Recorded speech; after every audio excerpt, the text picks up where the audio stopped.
La voz de los protagonistas. Contacto telefónico. Como cada mitad de semana, también nos da muchísimo gusto poder platicar con Manuel Blanco, consultor empresarial del Ironwork en este contexto de recursos humanos. ¿Cómo estás, Manuel? Muy buen día. ¿Qué tal, Marcela? Manuel, Arturo, un gusto saludarles y un gusto poder estar aquí compartiendo estos micrófonos con ustedes. Espero que se encuentren de lo mejor y espero también que estos temas que calientan la agenda y que nos hacen reflexionar y pensar, pues nos hagan formar un criterio y una opinión acerca de lo que está sucediendo y además tomar acciones para buscar cómo poder hacer de nuestro entorno un mejor entorno. Por supuesto.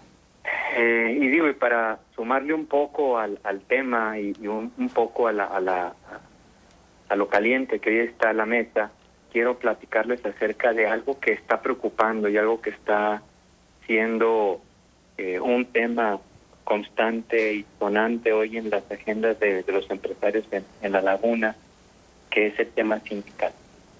Recordemos que el día 1 de julio del 2020 entró en vigor el TEMEC, y con este Tratado de Libre Comercio entre México, Estados Unidos y Canadá, venía un capítulo 23 en donde se establecían todas las definiciones, todas las declaraciones, los reconocimientos y las obligaciones en materia laboral. Uno de los más importantes o de los temas más sobresalientes de este capítulo 23, pues primero era algo como el promover la protección de los trabajadores, el combate al trabajo forzado y la protección a la discriminación, por una parte, y por otra parte también el tema sindical y el de justicia laboral, que eran como dos de las premisas más relevantes del capítulo 23 del TEMEC. Se establecía ahí que era importante o era necesario garantizar el derecho de los trabajadores para participar en negociaciones colectivas y a formar y afiliarse al sindicato de su elección. Esto es lo que hemos llamado la libertad de asociación. Establece también que habrá órganos independientes e imparciales para registrar elecciones sindicales y resolver disputas con relación al contrato colectivo. Se establecen también los requisitos para poder registrar todos los contratos colectivos, que actualmente hablamos de entre 500,000 y 580,000 contratos, de los cuales más del 70% son contratos de protección. También se hablaba de transparentar las negociaciones del contrato colectivo y promover la protección de los trabajadores, como ya les decía. ¿Qué ha pasado a raíz de que se firma el TEMEC por allá o que se empieza a platicar del TEMEC por allá del año 2018? Pues lo primero es, y la más reciente y flamante modificación a la reforma en la Ley Federal del Trabajo, que es la reforma en materia de subcontratación. Anterior a esta teníamos una gran reforma en el 2019 que hablaba de los procesos de conciliación y los procesos de libertad sindical, y anterior a esto se promulgó, se emitió la NOM 035 que hablaba de los factores de riesgo psicosocial en el entorno laboral. Sin embargo, a partir de la reforma que se emite en el mes de abril de este año, en donde se deroga la subcontratación, pues el tema sindical adquiere otra dimensión. Ahora los trabajadores ya son míos, ahora los trabajadores ya están directamente conmigo, y los trabajadores ya necesitan estar afiliados con un sindicato, porque en caso de que yo no facilite como empresario algún sindicato, ellos podrán elegir el sindicato de su elección con las consecuencias que esto pudiera traer. Digo, que es algo que ya van a poder realizar, sin embargo, pues es importante ver cómo trabajamos de manera preventiva. Recordemos también, y tenemos el caso más reciente, que es el de Silao con la planta de General Motors, en donde ya existe el mecanismo laboral de respuesta rápida, que ya se ha activado en más de 3 ocasiones, en donde los trabajadores pueden activar este mecanismo en caso de que haya alguna violación a sus derechos. ¿Qué les recomendaría yo hacer ante este entorno, ante esta situación y ante esto que hoy está en el escenario de la vida sindical y laboral? Lo primero que les recomendaría es contar con un contrato colectivo en la empresa y que este contrato colectivo sea del conocimiento de la gente. No podemos tener un contrato colectivo que esté únicamente firmado y que esté guardado en el escritorio de alguien. Es importante que este sea un contrato colectivo que tenga vida. Es importante que tengamos representantes sindicales y que estos representantes sean el enlace entre la parte sindical y la parte patronal, y que trabaje en pro de lo establecido en la Ley Federal del Trabajo, en el contrato colectivo de trabajo, en el contrato individual que estableció la persona con la empresa y en línea con el Reglamento Interior del Trabajo. Por otro lado, también es importante definir las reglas particulares del negocio, y esto se hace a través del Reglamento Interior del Trabajo. Otra cosa, ya cuando la empresa tenga vida sindical y estén un poquito más seguros y fortalecidos en la parte sindical, es importante buscar la legitimación.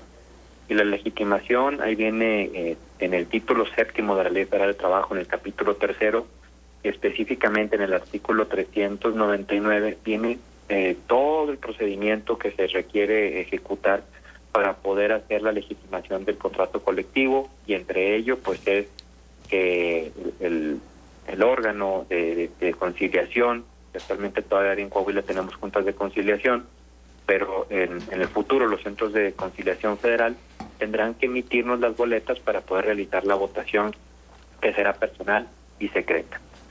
Entonces, es importante ir preparando el escenario, ir preparando el territorio, porque pues finalmente la realidad sindical nos alcanzó, y recordemos que la fecha está cada vez más cerca. Tenemos hasta el día 2, hasta antes del día 2 de mayo del 2023 para tener nuestros contratos colectivos depositados y legitimados. Entonces, es muy importante que trabajemos en pro de tener una vida sindical y en pro de tener una vida sindical sana y productiva. Sí, y en ese sentido, Manuel, un contrato colectivo de trabajo tiene, por supuesto, especificaciones para poder ser modificado. ¿Cómo son estos procesos de integración de nuevos aspectos a los contratos? A lo mejor algunos puntos se desfasan, es decir, el proceso de actualización de los mismos, ¿cómo se da? Bueno, mira, en la misma ley ahí se establece que generalmente el uso y la costumbre es que cada año los contratos colectivos revisen sueldos. Entonces, cada año se revisa tabulador y cada 2 años se revisan prestaciones. Ese es como el uso y la costumbre. Okay.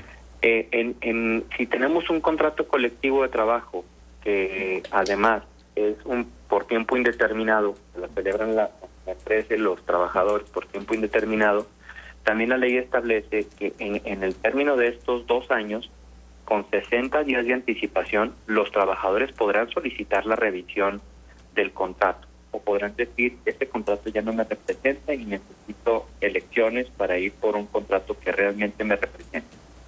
Pero para identificar o para modificar el clausulado de ese contrato en particular, es al año salarios y a los 2 años prestación. Nada más sí me parece importante mencionarles que en el transcurso de esos 2 años, siempre y cuando lo hagan con 60 días de anticipación, los trabajadores podrán pedir su revisión integral o podrán pedir que se convoque elecciones para afiliarse a nuevos sindicatos.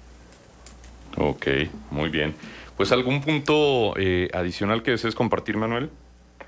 Nada más, sí quisiera platicarles acerca de un artículo de la ley que es el 388. En este artículo se establece que en la empresa puede haber más de un sindicato. Okay. Sin embargo, el sindicato que tenga la mayoría de votos, mínimo el 30%, será con quien la empresa celebre el contrato colectivo de trabajo. O sea, no vamos a poder tener 80 contratos colectivos cuantos sindicatos tengamos.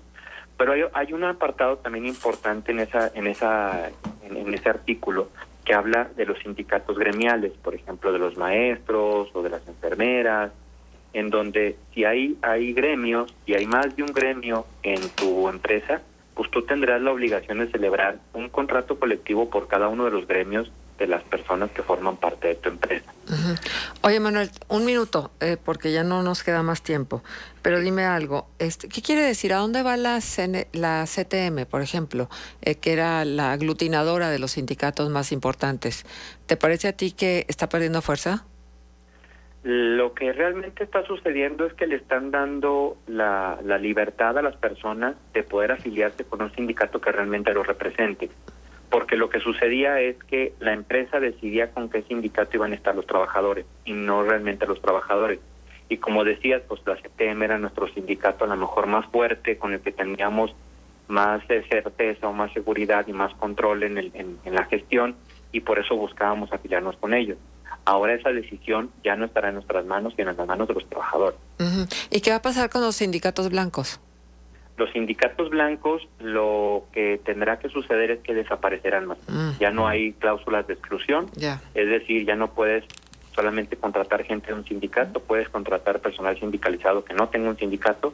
Entonces los sindicatos de protección, los sindicatos blancos desaparecerán. Muy bien. Manuel, pues como siempre, muy interesantes los temas que nos traes a la mesa. ¿Nos dejas punto de contacto? Con mucho gusto, me pueden encontrar en el correo manuel@lighton.com.mx o en redes sociales como Lightonwork, LIGHTONWRK. Muy bien. Manuel, pues te mandamos un abrazo. Un abrazo fuerte para ustedes también, un saludo al auditorio, que estén muy bien. Gracias. Igualmente, Manuel Blanco, consultor empresarial de Lightonwork en el contexto de recursos humanos. Vamos a la pausa, son las 9:06, 19 grados, regresamos enseguida. Contextos. El programa líder en la radio hablada en La Laguna.